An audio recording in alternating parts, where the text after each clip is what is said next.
Good evening, ladies and gentlemen.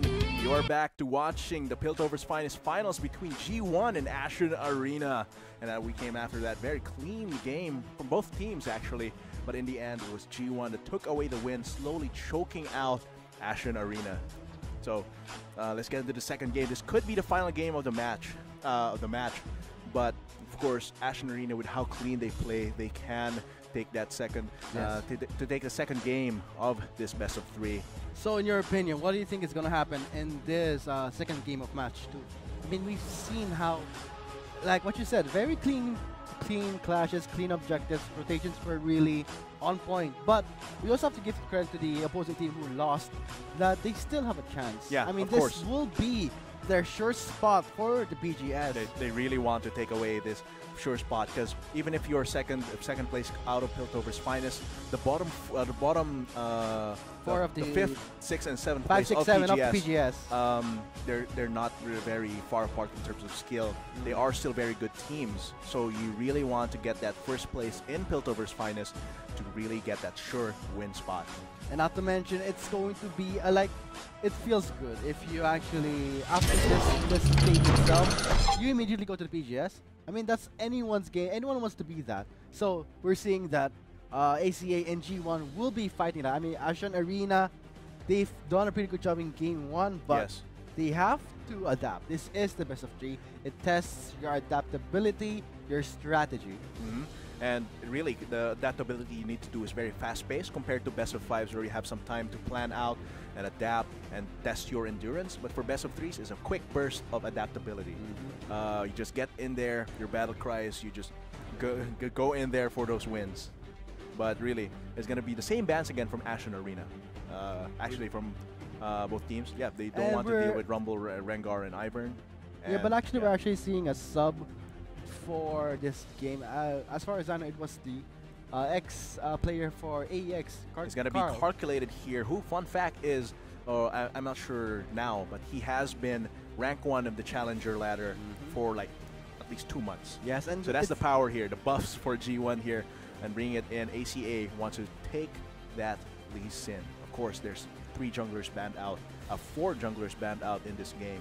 So, of course, Lee Sin is one of those high-pressure junglers that you can bring out. You see it in GPL. Yeah, even we've seen it in GPL, but it just goes to show how can you use it properly. Yeah, very mechanics-oriented. Very mechanics-oriented. We know that Lee Sin can ignore the wards. Wards are placed, but he can just dance around it with Safeguard. And really, it's very difficult to play Lee Sin. It's like you have to mind your jungle pathing.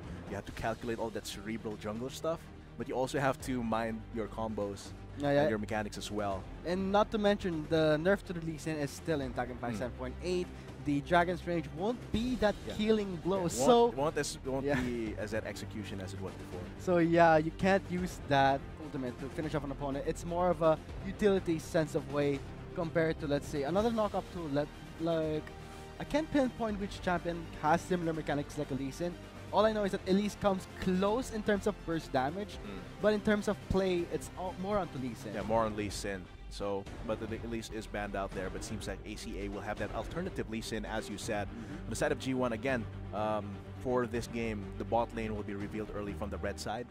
So it's going to be the Karma and the Ezreal. Very potent bot lane, very safe, lots of utility, can get out of ganks easily. Plus, of course, the poke is nothing to scoff at. On the other side is going to be the support picked up for Ashen Arena, right the boy on that. Malzahar seems like they want to go for a pretty aggressive mid-game here. Yeah, the fact that the Lee Sin was revealed as early as the high priority pick, so it's common sense that you would pick a more mobile bot lane where you won't be Lee Sin's, let's say, earliest kill, and that's going to give it a snowball effect. It's going to snowball the Malzahar, and whatever ACA's AD carry will be. This might be the Zillion 4 calculated here, or Carl is going to be his name here. Yeah, we might see the mid-Zillion. Might be the Talia also. Really teasing us with a few of these picks. The Morgana might also be a possible pick. It was chosen before. It's really calculated, came from AX known for a lot of unorthodox picks. So this might be, it's going to be the Zillion lock in here. So really banking on keeping the carries alive, getting those double bomb stuns out. Not to mention, it's not about just keeping the carries alive. It's It's always about in terms of a setting, the stun. Yes. The bomb is And always the bombs annoying. is just potent. And sometimes you actually ignore the bomb, so you don't really take notice of the damage. But the or- damage is so much, and especially against someone like Syndra, who isn't really mobile, even with Ghost, even with Flash, can easily, if you get a good timing on those two bombs coming from Zillion, Carl will just absolutely destroy her with a gank. It might be Liar here, or rather, it might be XP on that Olaf. We will see. It could be Flex to the top lane, not recommended, I don't think. So we're going to see how the rest of the draft plays out. Yeah, I won't be. Normally, Olaf is played in the jungle because yes, he normally. really has great clear in terms of The axes, the undertow, Yeah. just so much to help his clear. But it's really, I think it's going to be a jungle because we're gonna expect Ghost Smite Olaf. Yes, actually, XP And will yeah, and we help also us out. see that there's a Karma plus a Zillion, so Just get in there with, gotta yeah, go fast. I mean, use Olaf as this Yeah. unbreakable Olaf the Hedgehog. Olaf the Hedgehog in a way that he's unstoppable. He can't be slowed. He's immune to Yeah. CC. And Paruru actually picking up the Jin here might be dangerous for him. Because, Yes. yeah, Jin, he does have the crit speed boosts, but other than that, you can't outrun an Olaf that's sped up by Carl and by Raxu. So And not to mention, he does have the Ragnarok that also has the passive, where when he chases down an enemy, he gains more speed. more speed. Plus a Just keeps going. ghost, so this might give G1 a heart attack. Yeah. I mean- just keep going. Say, go fast Gotta or go go fight. home. I mean, it's going to be more of a front type of engage, but let's see how ACA will fight back. They do have the Shen. They have a lot of CC on their side, but Yeah. that's completely thrown out the window when Olaf is there with the Ragnarok. Yeah, and even if you have your top laner, rather jungler diving in, that means you might like a front line to peel for your carries. And that's going to be Wow, Pandara. what a decent- Pandar's on that Nautilus. What a decent lineup for G1. The front line, Nautilus, Olaf. That's something you have to respect. But in terms of damage, don't you think that they're Yeah, actually they might be lacking. Yeah, they're backing Like it from- after their initial burst with the Olaf, Yeah. Ragnaroking in, So Yeah. how about the Ezreal? If the Ezreal gets taken out, what happens to them? they just fall apart here without any sustained damage. I So- mean, yes, XP can go in a lot. He might actually be like a delivery service for the bomb as well. But without their carries, Special delivery. yeah, special delivery. But if they can't have the rest of the DPS coming from Liar, they might fall apart. Just look at ACA here. That's a lot of damage. Even the support, Muraita Boy on that Malzahar, will deal a lot of damage. Even with a nerf to the Voidlings in 7.8, it is just an armor, a health, and gold value nerf to those Voidlings. But still, it's going to be lots of damage from ACA. Plus, pretty good protection here from the Shen. In which type of lineup would you be backing more? Would it be Ashen Arena with that top teleport Shen against the Nautilus? I think I really love the novelty of G1's lineup here. Just that Olaf running it down and destroying Paruru. But I do think that ACA is a lot more balanced, a lot more well-rounded composition here. Yeah, we might expect that G1 will attempt to sweep this finals for Okay. with the 2-0. So they're pulling out some unorthodox. Not to mention the synergy is right there. But on Ashen Arena's side, I fail to see some kind of, maybe it's just me. I don't really. It's a top Shen. A top Shen gets shield the ADC, but in that moment in the team fight, Shen becomes like he can't move, he can't taunt anyone. But So- it does have the map pressure if you can split push. But still, they might run out of time. Yeah. Like even with the Stand United, just XP just running them down, spinning his axes around, it might be too late. But then again, if they take out the initial burst, damage coming from the Olaf, and then are able to dodge out and then take down Liar, they have a pretty good chance. Especially, they have a lot of tools to do that. The maneuverability of the Lee Sin, combined with the sheer burst coming from the Syndra, will actually be one of their tools to get in here, and then just following it up with the curtain call, if ever, slow them down or get those free hits. Well-rounded, I It's think. going to be obvious that the Olaf will be getting the Cinderhawk and the Yes. Diamond's Plate. Plus, the Spirit Visage will help so much with those vicious strikes. The lifesteal is just insane. Just rely on your base damages as Base well. damage, and not to mention when Be he's very unkillable. when he's low on health, he gets more attack speeds.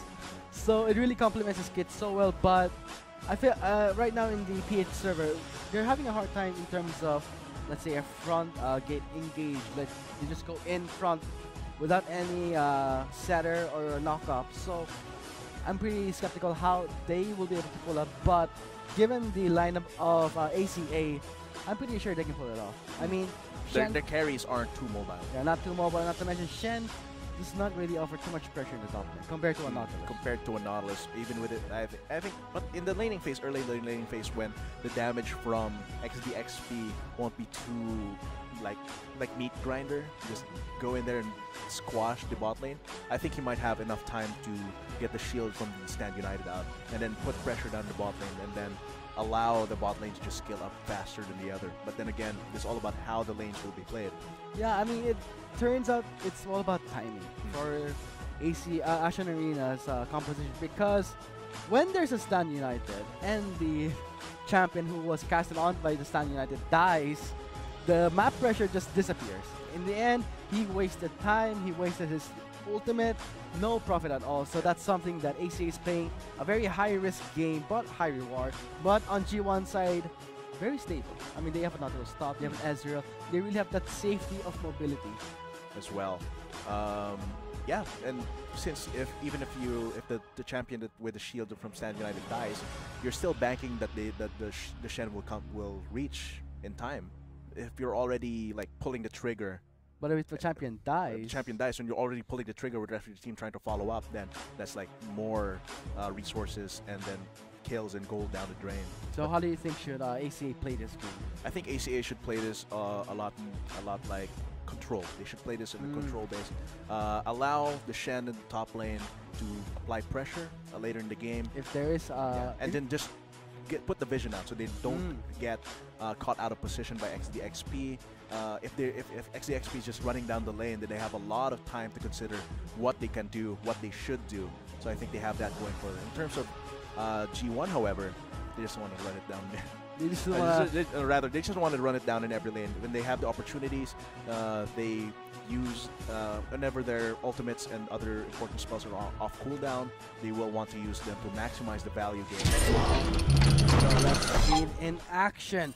We are now live on the riff with Game 2 of Match 2. Might be the final game if ACA does not come back from their loss in Game 1. So let's see, will G1 be able to sweep this game with 2-0 and entering the PGS, the country's most prestigious League of Legends tournament? But right now in the bot lane, first blood has been shed.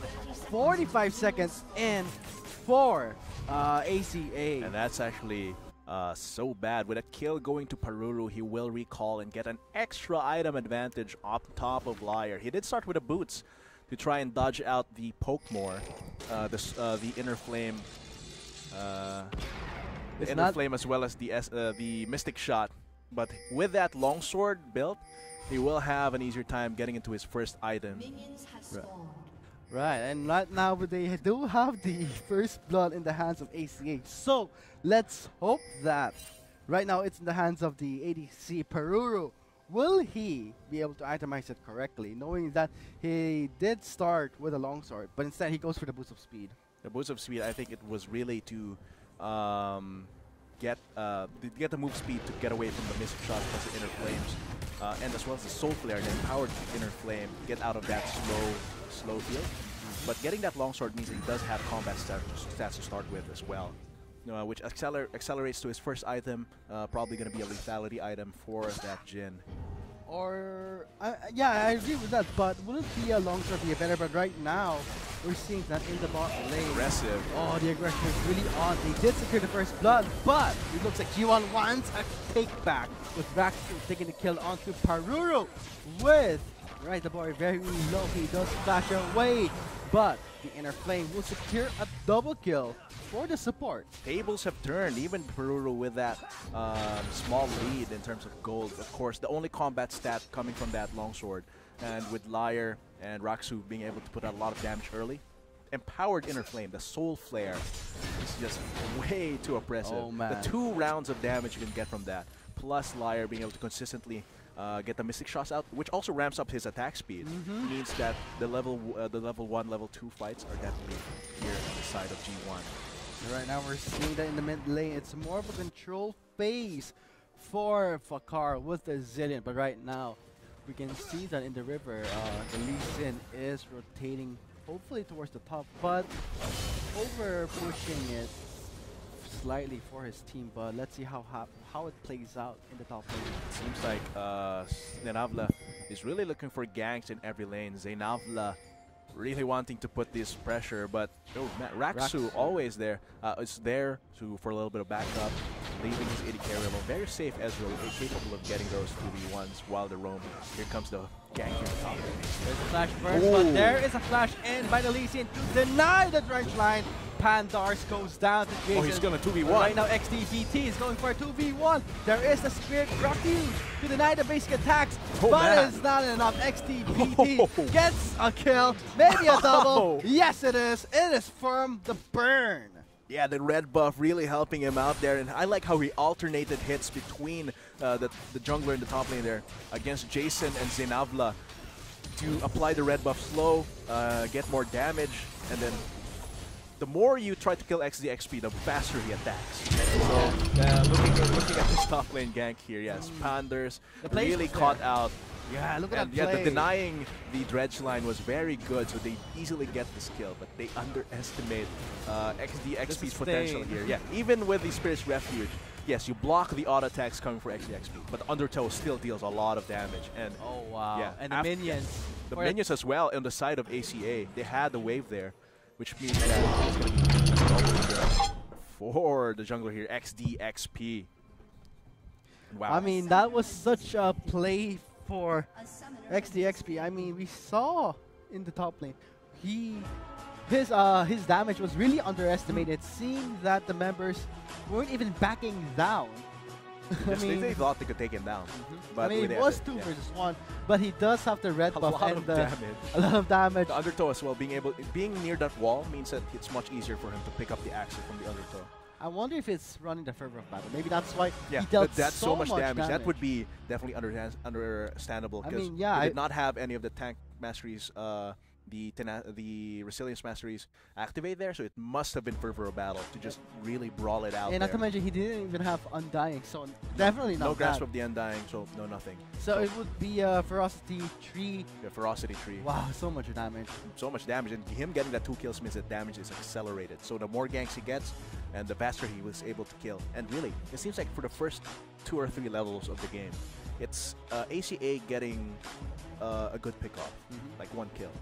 But then after that, it's G1 taking 2 kills in revenge, usually because of burnt resources.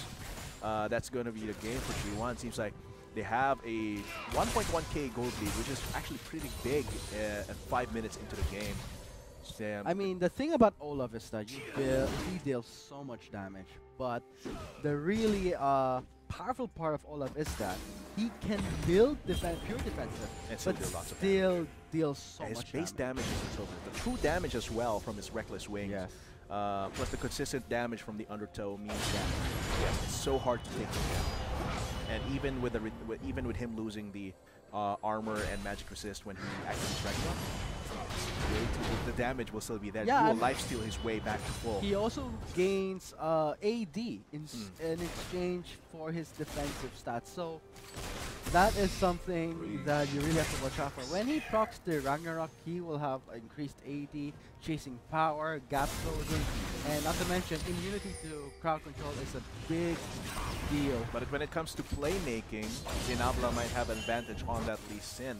We're going to see how he plays out, because he is spotted out by a lot of vision sources. But there's no ward in that top side, the bot side jungle. They did see him with a Scuttle Shrine. Those are the pings to alert Fakarl here for the mid lane. So right now, 5 minutes and 55 seconds into the game, 2-4 with G1 rotating a fight that ACA started in their favor with that 2-for-1 trade. 2-for-1 and 2 kills going to important members as well, and XP. Of course, Raksu getting that those 2 kills down bot. It was an inevitability. Otherwise, the Liar would have died. Liar is actually really. They're really low We here. can see that in the bot lane. Zinavla. Oh boy, here he comes. It's gonna be the dive here. No ward They should be expecting it. place, but there's a ward right now. Spotted. He catches the Sonic Strike. There is the bind and the silence. But will it be enough? A heal has Not been enough burned. damage. That's a lot of. Oh man, that's a lot of shields. Counter attack. And looks Oh, like they're they're still not going giving for up. Liar going for the chase. He does have his flash. Here it comes. Here comes XP. He did use his ghost to reach lane faster. He's not yet level 6. So, let's see. Resources was burnt by both bot duos. Not to mention, we're seeing a rotation from Pakar. Bombs have not yet picked up. They're stuck between a rock and a hard place. This might be counter attack. You can see that Rack is very dangerously low. He might be taken down. He sidesteps that damage. There is the heal burn onto the bot too, and there is Bakar popping his ultimate just in time. Flashes away. He still survives that ultimate damage, though that would be 1-for-0 trade in favor of G1. Yeah, G1 just pushing the limits of their champions to their brim, to the brink. And they actually paid off for them. No deaths on their side, but blinking red all around. They've been and blinking red. the timing for the chrono shift as well was on point, and then being able to use the rest of his resources to get out safely. Very well played.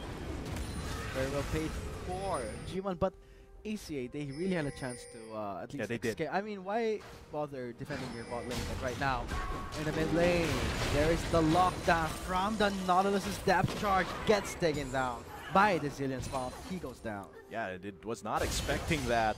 Aiko definitely not expecting that. Walks into the dredge line, gets CC'd, and with Pakar being able to put the bombs down. Yeah, he does not have any of his summoners. Yeah, blows up Aiko as well. No summoners, so that does take him out, which actually denies him a little bit of XP and gold in the mid lane. Very tight game this last game. Probably maybe the last game if ACA does not step up their game. G1 has the momentum here, and they are using it very effectively.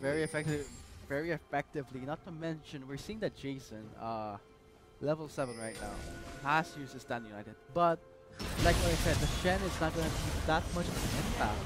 Because not if your laners die. If your laners there's so much damage coming from G1. Not to mention if your laners don't even deal that much damage. But right now we're seeing that Peruru picked up the BF sword and another long sword compared to Liar, who just got the Tear of the Goddess. He is going for that Manamune. Getting that Tear and that pickaxe. But yeah, looking at how the game has been pacing, it seems like G1, every time ACA wants to make a play, they tackle G1, but G1 goes for the reversal and puts the momentum against ACA. So really, that has been a game plan for G1 so far, and right now they have a 2k gold lead. They haven't transitioned yet into really big objectives, but that might change. Of course, because Cloud Drake is available. It's not really a high impact. We might see a Warthog. There it is. Bakar, very low. Does have chrono shift. Done. There is a Dragon Rage. There's the connection. And there is the revival. Will the teleport be on time? Go teleport! Bakar gets taken down. Without any mid lane to rescue, it will be a 2v1. There is a Stand United to shield and gets denied by the branch line. XP. Who walks it away. He did pop his Ragnarok. So they have taken down Bakar. That'll be a 1-0 trade plus teleport sprint and on top of that, a ghost. And I do think this is, despite G1 losing a member, this might be in favor of them. Curtain Call is gone. Void Gaze is still not up. Unleash Power has been expended, and as well as the Stand United, and the Teleport as well. So it's going to be in the next fight, G1 will have the advantage. Yeah, it could, if they actually start a fight. Yeah, if they start a fight before the cooldowns are off. Yes, but if they ever contest Drake right now, they will have the advantage. Fight does start here in the bot lane. XP gets spotted by Morita. Boy, he will be taking down some vision. Maybe just preparing for the Drake. Just preparing for the Drake here. They will get it if it's free. You do not want to invest too much into that Cloud Drake. even though it might be useful for XP to just zoom around the map.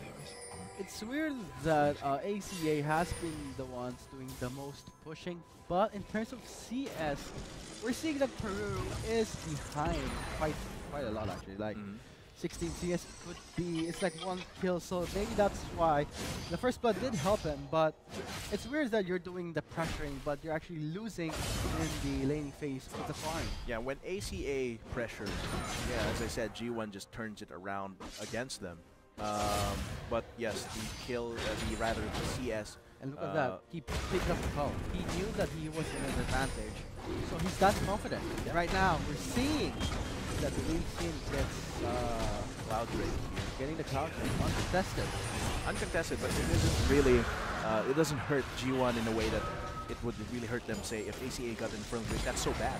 When Eiko just bursts you down with Infernal Drake, or if the mediocre tower pushing of Peru gets improved by the Mounted Drake, or getting better epic monsters because of Sinafla. Yeah, but at least it opens up for the Mountain Drake. That's going to be like pretty so for the next Drake. So that will be a big priority for both teams. They do not want to lose that. Also the most tankiest Drake in all the games. So right now, very like I said, it's going to be something that ACA really have to invest so much in because they cannot afford to lose the second game.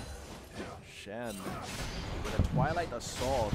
There's the Drench line though. He is able to do a lot more damage against champions because of the changes to how Twilight Assault works. It changes a little few tweaks on how his kit works.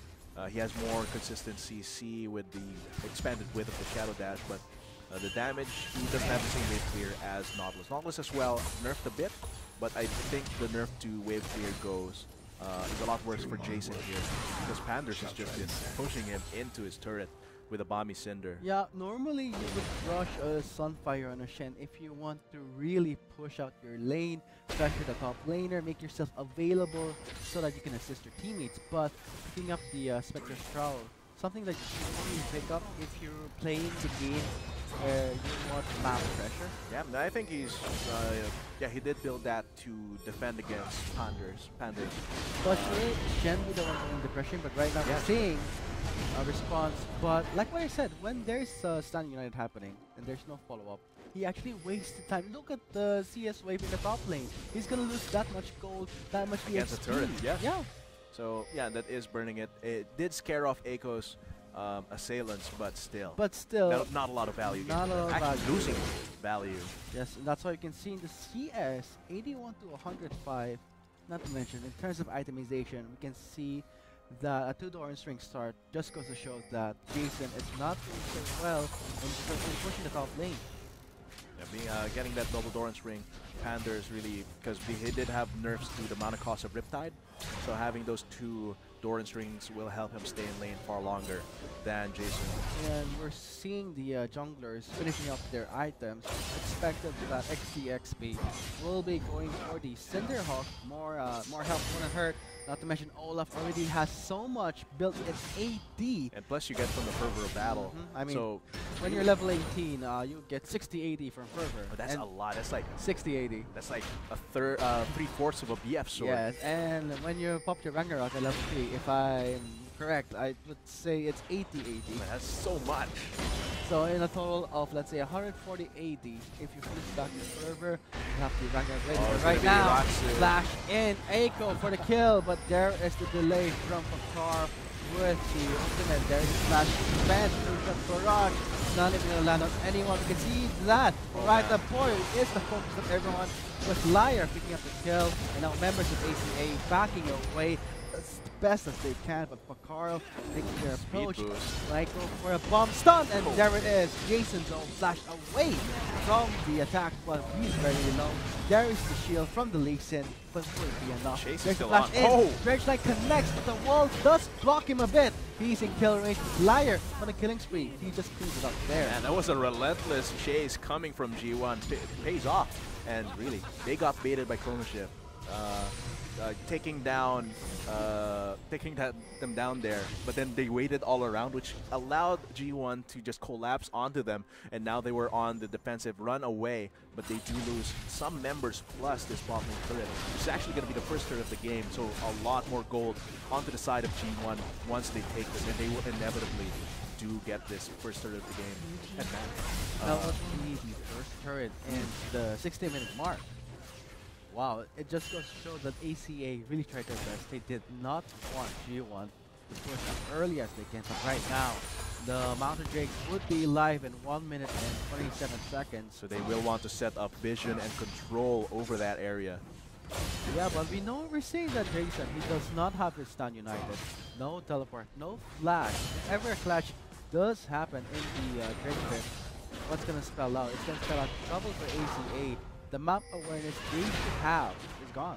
Yeah, and even with the stand united, with the way that Panders is just pushing Jason into his turret, that means he has to make a choice. Either he pulls away from the turret and gives one tower and gives that away in exchange of pressure in the dragon, or just stays in lane. So it's going to be a harder decision here for this right now he did pick up the Ruby and a Training Quest, but he already had the Spectre's Crawl. Why did he not finish up his first item? That I wouldn't know. Maybe he might be going for right now a Sunfire, but wouldn't the Bami Cinder be much economical? To actually counter the wave clear, the push coming from Panders. Yes, the Spectre's Hell gives you regeneration against a small bit of magic damage that Nautilus does, but still. Nautilus's damage has been nerfed, not to mention the Keystones, the Mastery's Tree from 5% became 3%, but right now in the mid lane, Carl takes in the Void Gaze. No chance. No chance, no ultimates on Kuda. I mean, he does have his ultimate ready, but he couldn't even too much CC. But this might actually give control of the Mountain Drake to Ashen Arena. There is the lockdown. But they are scared of XDXP just mowing them down. And looking at his item evasion, he did pick up the Pindle Gem plus the Spirit Justice. But right now, we're seeing that ACA going for the Mountain Drake. G1 does not want to give this up without a fight. XDXP does have his Ragnarok, but does not have his Ghost, but he used it already a bit too late. He does get stunned, giving ACA the Mountain Drake and the Cloud Drake, but Baron would be alive in 1 minute and 34 seconds. I don't think they have the time to take the Rift Heralds here. They have to push away that wave being built by Jason at the top lane. Let's see if they can get any value. ACA needs to retreat after that Mountain Drake. They might be, they will transition this into trying to get some damage on that Mountain Drake. Down to the red side of ACA. So much damage coming from ACA.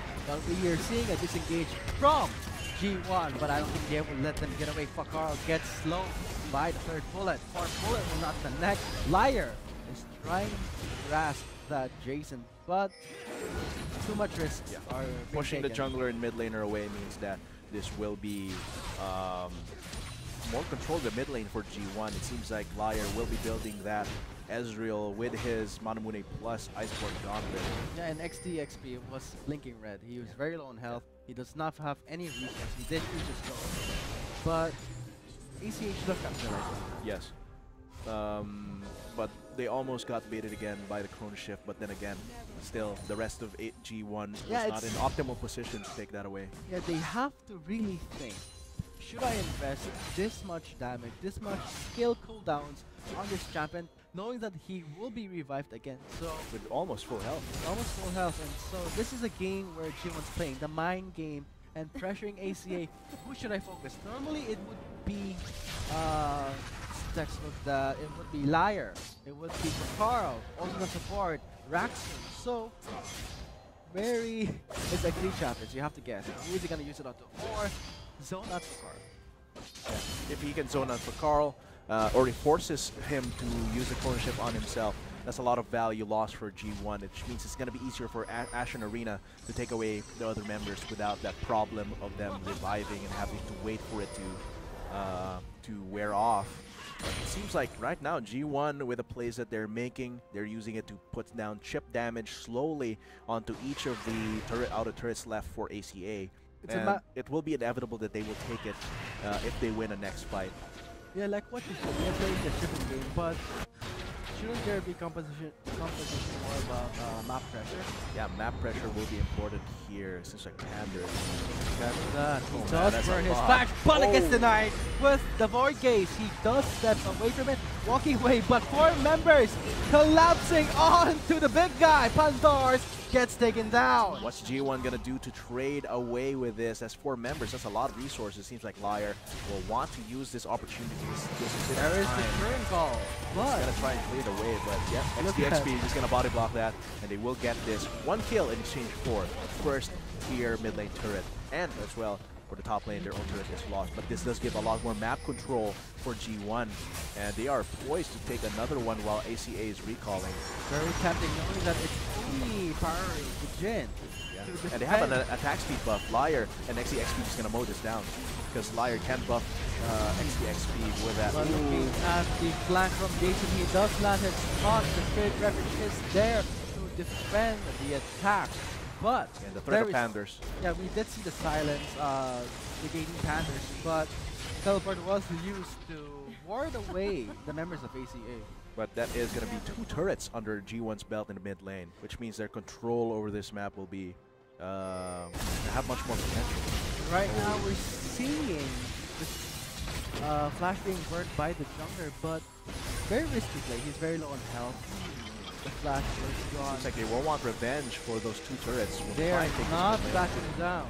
But Carl just has his instrument ready with both summoners ready for the mid lane and the marksman of G1. ACA in the other hand, Paru does not have his flash, no mobility. So that's going to be quite quite a little bit of a dance there in the mid lane, trying to take away this mid lane turret. But it seems like now ACA might have a chance here. They have a minion wave, but the wave here coming from G1. Wave clears is something you would really need if you want to pressure the enemy, but seeing how there is a block, members of ACA are really They don't want to overcommit onto that turret and then get mowed down. they're so scared right now. They don't want to risk something that they already have an advantage for ACA. The gold lead is reaching nearly, let's say, 5,000, but not enough in terms of damage coming from ACA. They have yet to reach their spike. Yeah, they have major spikes are not yet there. Seems like G1. They are still trying to choke down ACA. They have the potential to just to just fire the cannon and then knock down ACA with that XP on that Olaf. Seems like they might try to do it actually. It's gonna be establishing vision around the Baron Pit. That'll be the game here, the dance. They also take this Scuttle Crab. Lots of things here. They might actually attempt it, but Jason does have the teleport and the Stand United. They need to put out more pressure before they can attempt this. And knowing that Karma is with an Olaf, such great pairing. I mean, if ever XXB would go all in with the Ghost and the Ragnarok, he has Pakar. In case Pakar's not there, he does have Raksu with the Karma. So right now we're seeing that G1 wants to match the speed of ACA. I got a Cloud Break. Yes, making this Cloud Break. There are no visions placed. You can see that Pakar is just there to stop the members. And with that said, G1 takes in their first Drake, which is the Cloud. They are still going to try and ping around this Baron Pit. They do want to maintain control over that area. It's 25 minutes into the game. That Baron, after a good team fight, might go to the victor of that skirmish. So definitely have to be mindful of the vision around that area. Don't want to be caught around that region of the map. So looking at it right now, it's going to be actually still slow-paced game. G1 is still waiting for. G1 is really waiting for an opportunity here where they can use XP to just run it down and then destroy ACA. But for now, it seems like they're just going to dance around the vision here for the parts of the map they want to control. This game is really interesting, knowing that both teams, they're not in the position to push. I mean, they are, but they're not investing on it. They don't want to. They're just too cautious of themselves, knowing that this is It's a best of 3, and this is the second. Could be the last game. So that's going to be the game plan here for both teams. Seems like there's still a lot of pings around the area. They are really dancing around this Yes, Baron. and we're seeing Quicksilver's Sash on the mid laner and the marksman of G1. Yeah, So Fakarl and Lyre, they both want to be able to get out of the CC. yeah, I mean, And especially Fakarl. If he is CC, he can't cast his ultimate. So if he's Void Gaze, that means he can just QSS out and then get one of his teammates, save one of his teammates with Chrono Shift, or himself if needed. It's gonna be it's just both teams waiting for a misstep in the dance here on the Baron. so which team will actually have the advantage if they're stalling it this much? If they're stalling it this much, it's actually going to be, I believe, ACA. They have a lot of scale. It's going to be a lot of scaling here possible for them, lots of damage. But of course, G1 has that opportunity if they go There for it is. this. Going on Ragnarok coming on through. Alright, the boy sees Standing United. Not a lot of even a value. chance, not even close. Alright, the boy is taken down with one member down. That would be 4 members of ACA left to at least contest this Baron. Yeah, actually, it's going to be G1 with a better late game. Actually, with better scaling later in the game. The slower the game goes, the more that the jungler for ACA scales off at these scales. While the XP is continuing to be more unkillable while pushing out lots of damage with the Ragnarok and the fervor of battle. They're going to pull away here. But look at Soraka, he's very cautious. He might go for a Baron still, but Jason is just there to be a disruptor. There is the Sky Technique, a heal burn, Fire.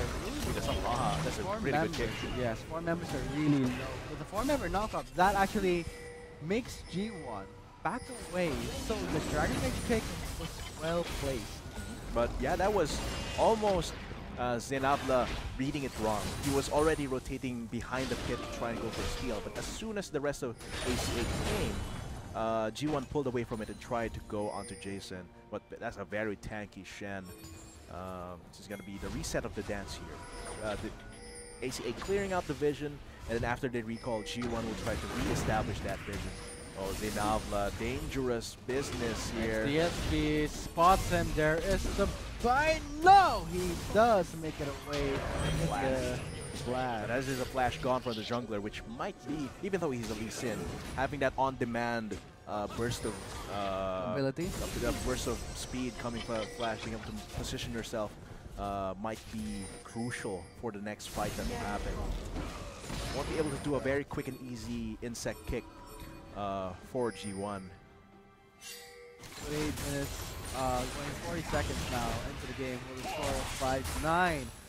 Gold lead steadily reaching a 5,000 lead. There is the turret taken down. So I can't really say that ACA is doing it right, knowing that G1 would scale much better in the late game. Yes. But not to say that members of ACA, they do scale in the late game, but know that the Lee Sin will Does just really fall off.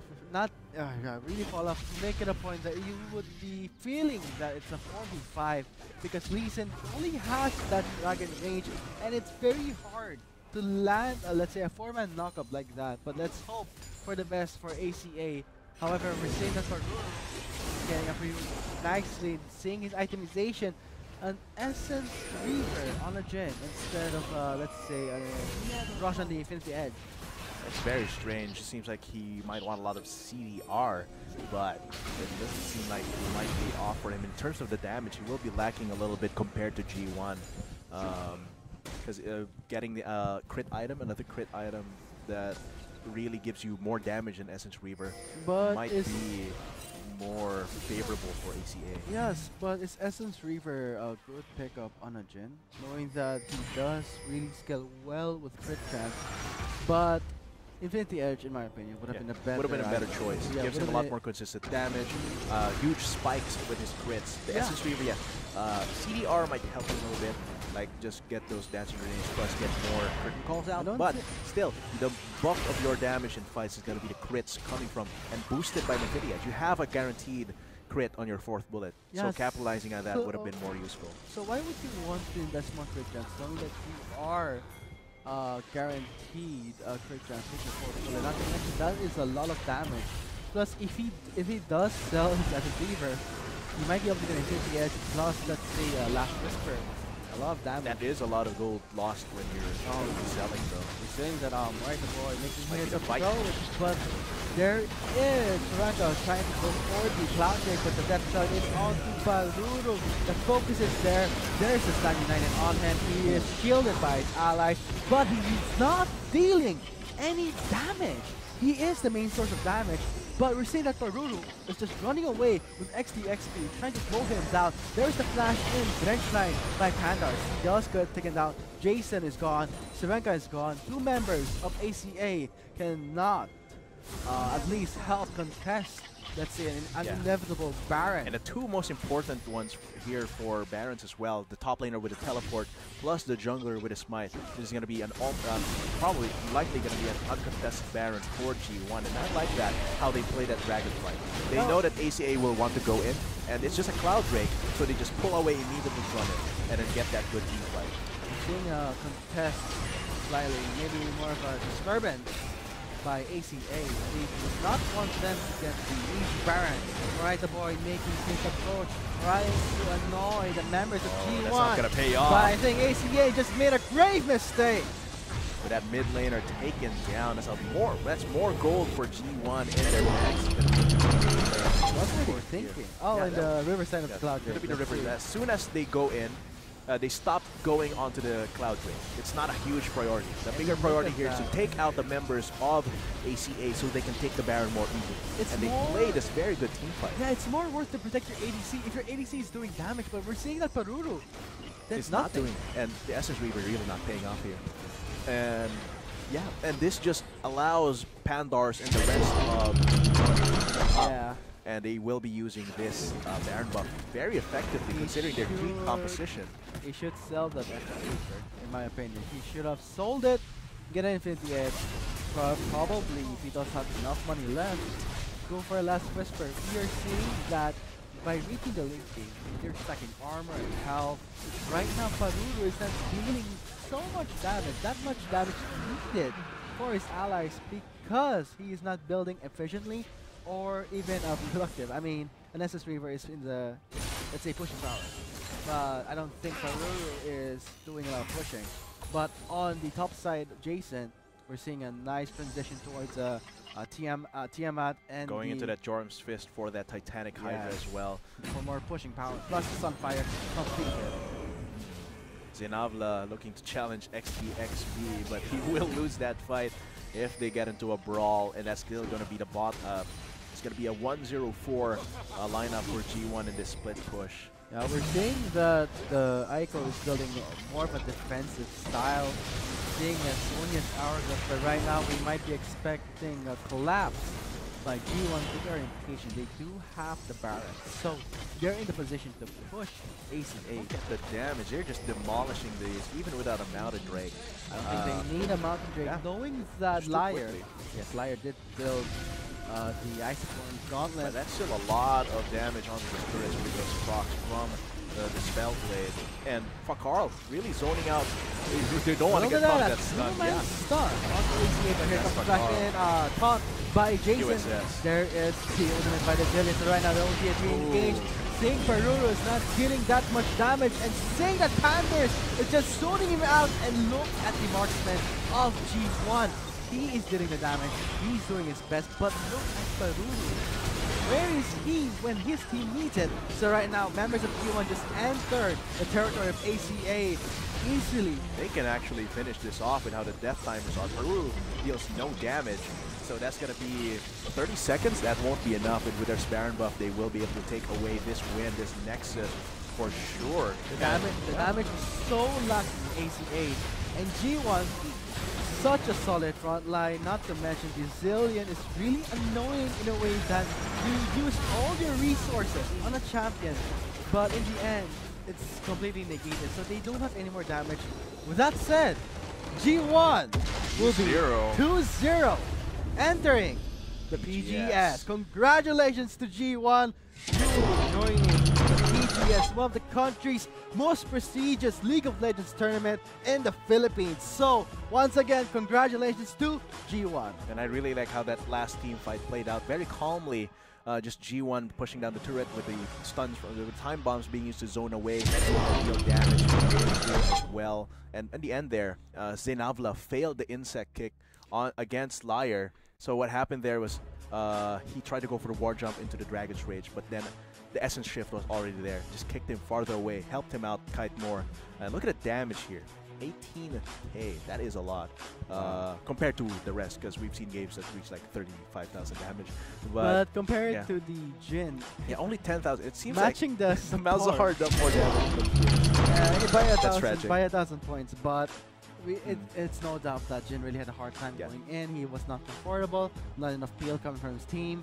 But it seems like at the end, the top laner tried to go in a lot, so there was no room for peel for Paruru, and even if they had the peel, Paruru's itemization made damage quite difficult, because Zenavla as well also going in, so there was really nothing left to try and protect their AD carry.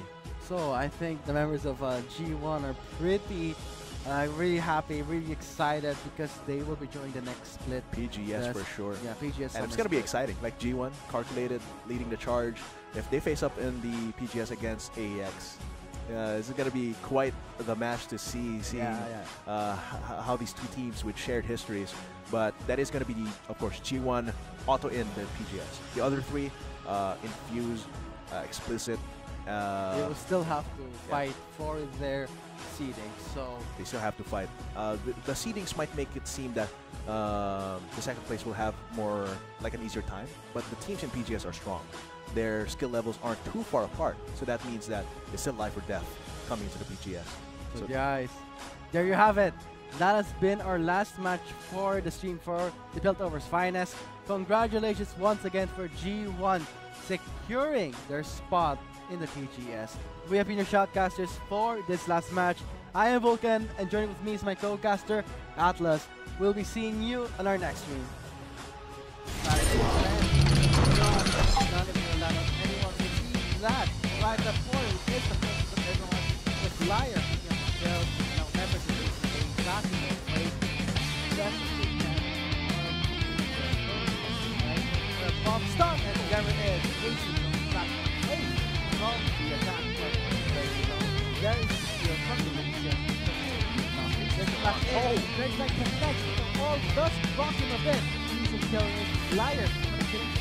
There is Toronto trying to push forward the grounded, but the rest of it on Paruru.